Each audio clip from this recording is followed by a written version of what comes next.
Çünkü Rusya'da Rus olmayanların sayısı Rus vatandaşlarının sayısından kat artıq olduğu için buna sadece Azerbaycan meselesi olarak bakmamak lazımdır. O ülkede olan çok sayılı, çok etnik kimlikli, çok farklı dinli insanlar için de bu bir örnek ki bunu Azerbaycan'a eləyəndən sonraki hamı bilir Rusya ile Azerbaycanın münasibəti hem Cənubi Qafqaz ölkələri içerisinde hem de geçmiş Sovyet Birliği'ne daxil olan ölkələr içərisində ən yaxşı münasibət olan Rusiya-Azərbaycan münasibətləridir. Sizcə Elçin müəllim, orada yaşayan insanların bunu fikirləşməsi çox məntiqli deyil ki, Azərbaycanlılara bu olunandan sonra bizə nələr eləməzlər. Bu bir.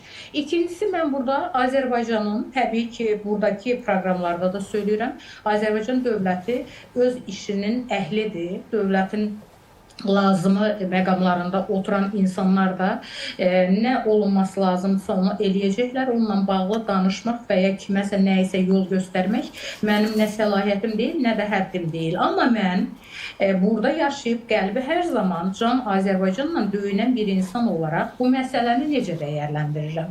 Bu, milli kimliyimizin təhqir edilməsidir. Dünyanın harasında olursa olsun, hangi ölkədə olursa olsun, bu istəyir Amerikada olsun, istəyir Fransa'da olsun, istəyir Rusya'da olsun, istəyir Türkiye'de olsun. Dünyanın harasında olursa olsun milli kimliğimizin təhqir edilməsi qarşısında Azərbaycan səssiz və tərəfsiz qala bilməz. Mən sizə bir soru sormaq istəyirəm Elçin müəllim.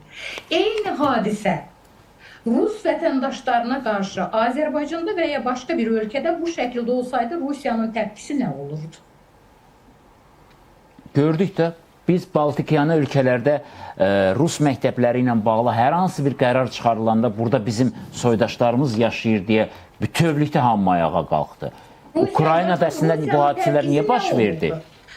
İndi bunları mən niyə söyləyirəm? Çünki mənim bir kərə dünən də bir çağırış vermişdim əvvəlki gündə. Bugün də gördüm ki, Ukraynanın bütün xəbər ajansları mənim o çağırışımızı birinci xəbər ediblər. Mən o çağırışımı təkrar edirəm. Mən deyirəm ki, Rusiya konstitusiyası çərçivəsində Rusiyada yaşayan başta Azərbaycanın soydaşlarımız olmaqla Rus olmayan bütün Rus vətəndaşları qanuni, hüquqi olaraq haqlarını Rus devletindən və Rus hökumətindən tələb eləməlidir.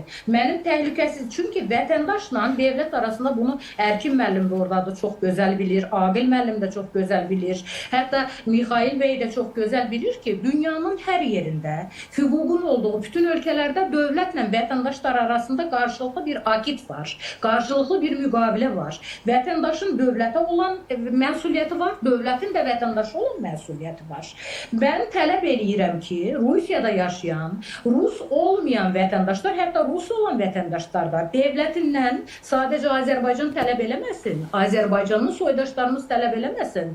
Rusiyadan, devlətindən məsuliyyət içərisində vətəndaşına sahib çıxmasını tələb eləsin. Çünki siz sual verdiniz, bu sizin sualınızın da cevabıdır. Bunun garantiyasını kim verə bilər ki, Peskov'un bu qədər hədsiz, diplomatik səviyyəyə uyğun olmayan, çox üzr istəyirəm sizdən, bu bir bazar səviyyəsində bir cavabdır. Bu demarş, bu, o. Peskov kimi əslində bu Türk xalqlarının, Türk millətinin psixologiyasını yaxşı bilən, çünki özü Türkoloji məzunudur. Həm də İstanbul, üzr istəyirəm, Ankara'da səfirlikdə işləyib.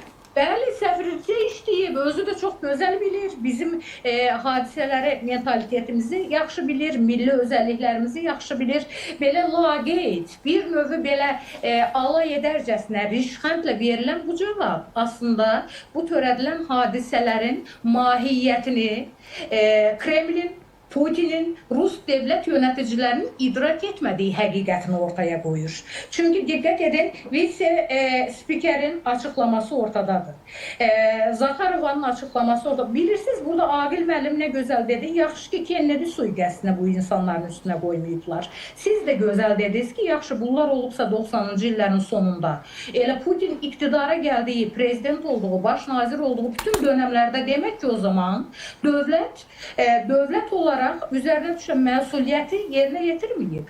35 il ərzində nə oldu ki, bütün bu günahların heç biri bilinmədi. Birdən-birə bir mübarək sabah, səhər saat 5-də vəhiy gəldi bunlara ki, anladılar ki, bu insanlar kriminal qrupdular, bunlara bunu elə. Buna nə dünya inanar, nə özləri inanar, nə Rusiya ictimaiyyəti, nə də Azərbaycan. 5 yaşında uşağın 95-ci ildə heç yox idi axı onun üstünə onları atsınlar. Yox idi. 3 yaşında o uşaq yox idi. tütün məhsulu və yaxud da spirtli içkini düzəldə bilməzdi ki, onu həbs edib gətirmişlər, saxlayıb gətirmişdilər. Sizin qruplar başda olmaqla Rusiya axı bilirsiniz, sadəcə təyyarəyə kiberhücumlar, bəli.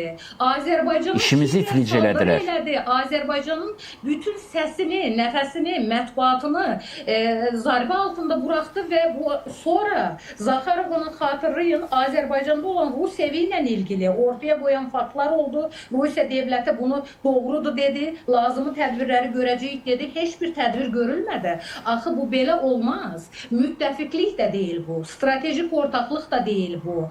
Qonşuluq münasibəti də deyil bu. Beynəlxalq münasibətlər açısından Rusiyanın iflasıdır bu. Baxın burada bu həm də hərbə zorba gəlməkdir Azərbaycana. Bu Rusiyanın zoraki, bilirsiniz bu nədir?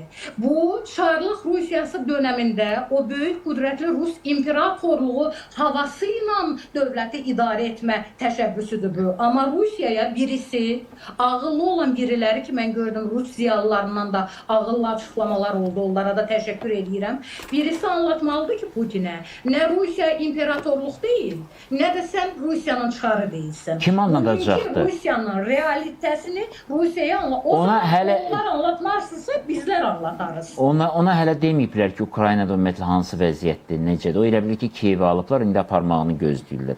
Və bir də ki, bir mühüm məsələ var və bunu da deyək ki, siz deyirsiniz konstitusiya, Rusiyanın konstitusiyasından nə qalıbdır ki, onun əsasında nəsə tələb olunsun. Bax, məsələ də burasındadır. Addım başı Azərbaycanlara qarşı, Qırğızlara qarşı, Taciklərə qarşı, Özbəklərə qarşı öz vətəndaşlarına da amansızlıq göstərən bir konstitusiyadır. İşlərinə qarışmırıq. Erkin müəllim burada bir şey söylədi. Tutalım ki, fərziyə dedikləri, istinad etdikləri bu suçların hamısı var. Tutalım ki var. Amma bunun da bir qayda qanunu var axı. Dünyanın heç bir İstəsələr var. Yoxdur. Bu hərbə zorba gəlməkdir. Bunun bir hüquq çərçivəsi var axı. Bu hərbə zorba gəlməkdir. Azərbaycan bunun qarşısında sindiyi təqdirdə bunun davamı gələr. Həm Rusiya içərisindəki Azərbaycanlılara gələr, həm Azərbaycanın hər gün yüksələn və adından söz etdirən siyasətinə zərər gələr. Mənim son sözüm budur. Təşəkkür edirəm Agil xanım, çox sağ olun. Agil müəllim, elə bu dəqiqələrdə Kremlin bayquşlarından biri Simon